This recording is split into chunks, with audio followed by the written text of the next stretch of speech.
Good morning, everyone, and welcome back to the channel here at Gearheaddaily. And hey, if you like today's content, feel free to subscribe. That'd be great. Wanted to talk to you about Niki Lauda passing away recently. It's kind of a sad day for everybody in the automotive field because he was such a big, influential character at Ferrari and F1 and racing and all sorts of other things. But today I want to talk about two things that you may not know about the man himself. So just kind of if you're not fully aware of Niki Lauda, who he is, he was born in 1949. He was an F1 driver and won 3 championships in F1, which is pretty hard to do. He's most famous, I think, not only for his championships, but also for a pretty gnarly wreck that he had at Nürburgring, where he was severely burned and had some facial disfigurement from it. Came back after that and still won a championship, so fairly impressive person to begin with. The man was quite brilliant in kind of everything he did. He did, just kind of reading in his bio, and you can read the bio as well, but kind of reading back through his history, he, didn't get along with his family very much. He wanted to be a race car driver. They didn't approve of it. They were fairly wealthy to begin with, so it's not like he didn't, he had a fair amount of advantage coming up, so getting into F1 wasn't a big stretch. I mean, he had to take out a few loans to do that. And if you haven't seen the movie, I highly recommend the movie Rush. 8.1 with almost 400,000 votes, so that should tell you that it's a pretty solid movie to begin with. I liked it. I thought it was a really good movie. Really kind of introduced me to it since I wasn't able to grow up learning and kind of following F1 at the time. And the kind of the back and forth,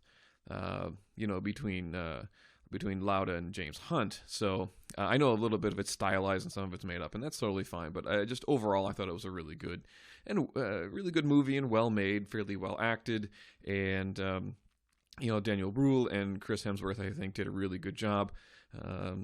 Portraying these two guys kind of, as, the cavalier James Hunt, who was just kind of wild and fancy-free and kind of lived life as fast as possible and died just as quickly, unfortunately. And Niki, who was the more calculating of the two and lived more of a metered life. Now, so two things that I wanted to share with you that I thought was interesting because looking into this and kind of looking into his life a little bit, two things that kind of struck me. And the first one, I guess, is not super shocking to me, but this is a picture of him and his first wife. I didn't realize he had been married twice.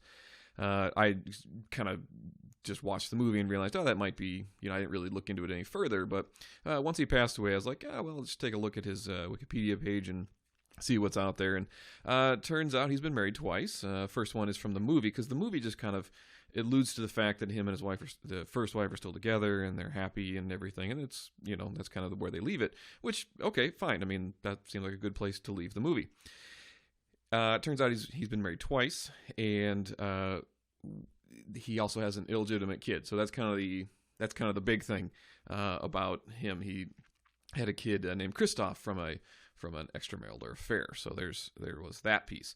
The divorce was pretty private and stuff, and he seems like a pretty private guy. So anyway, I thought that was interesting.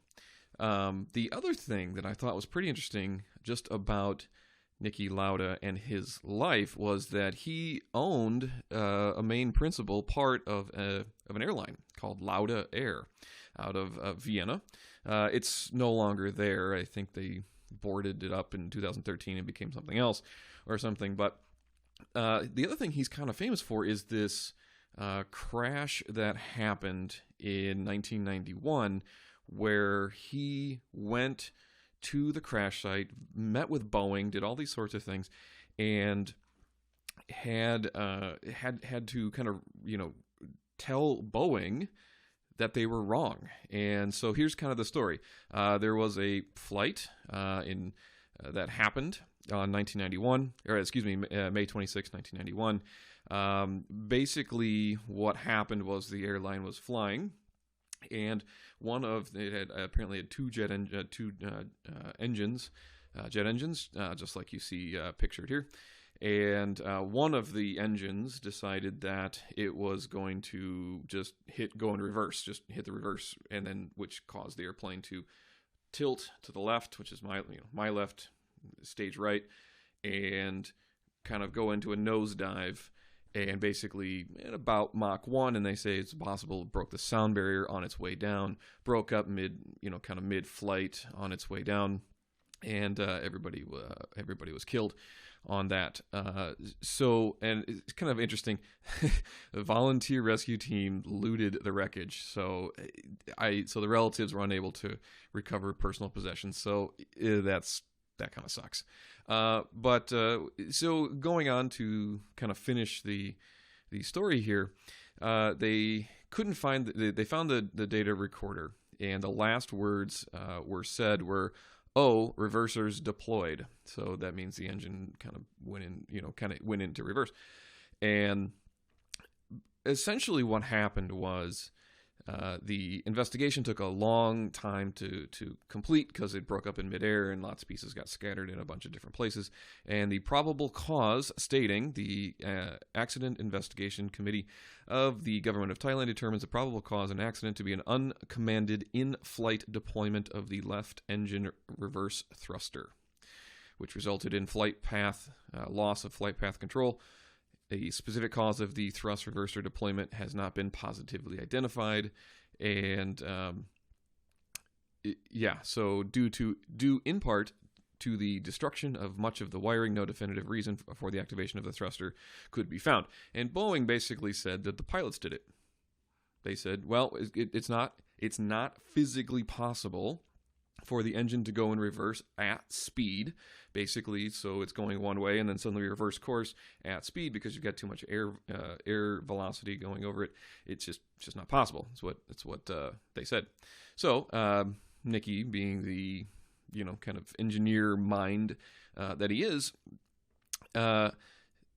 went into his own. He had his own little simulator, and he decided he's going to figure out what was going on. And his simulator showed that was a survivable situation. So that kind of caused him to look into it a little bit more, because he's like, well, if one thruster went in reverse, it's survivable. You can change it or fix it back to wherever it was, and you should be able to survive the incident, not necessarily immediately crash. So essentially what happened is then Boeing said, well, your flight simulator is wrong, so why don't you come look at ours? And so he did, and basically using different data, found out that it wasn't a survivable situation. And he says, what really annoyed me was Boeing's reaction to the cause was clear. Boeing didn't want to say anything, and basically he wanted. There's a good part in this too. He says after they granted him permission to look at their simulator, and in 15 times every instance he was unable to recover. So basically, if once the reverser happened, the engine hit full reverse, it was a done deal. Everybody was unfortunately going to pass away. The plane was going to crash. So he asked them to issue a statement. They chose not to. And here it is. They said they wouldn't issue a legal statement because it would take months to adjust wording, meaning they wanted to buy time. They didn't want to come out with something right away, so that it would be kind of quietly hidden away and nobody would remember it. Several months later. It's typical business practice to do that when you're in trouble. So Lauda asked for a press conference the following day and told him that if it was possible to recover, here it is, he would be willing to fly on a 767 with two pilots and have the thruster reversed in midair. So basically putting his money where his mouth is. Boeing told him that it was not going to happen, and he said that he asked Boeing then to issue a statement saying it would not be survivable, and Boeing issued it. Here it is. He added, this was the first time in 8 months that it had been made clear that the manufacturer was at fault and not the operator of the airplane, or Pratt & Whitney, the operator of the jet, the engines. They make engines. So basically, everybody passed away, and it was kind of a bummer. But, he basically got Boeing to admit that they were wrong here. So pretty interesting kind of life, career, of the person. We all know about the racing stuff and the safety stuff that he came up with and his accidents and stuff. And I thought that was pretty interesting. But not many people know this particular story about how involved he was in this particular crash, getting Boeing to admit that they were wrong, at fault for this, and has since put a mechanical safety basically on the reverser, so it can't do this. Essentially, neither the pilot nor can it do it accidentally, because they were saying, "Oh no, in midair it's not possible. The airspeed was too high."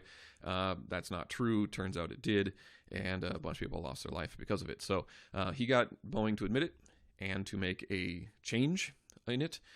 So I don't think many people know that about Niki. So I thought I'd share those two stories with you, and I thought they were fairly interesting. So he'll be missed. I always liked watching the F1 races when they would either go talk to him or they would at least point him out and be like, "Oh, there's Niki, there he is."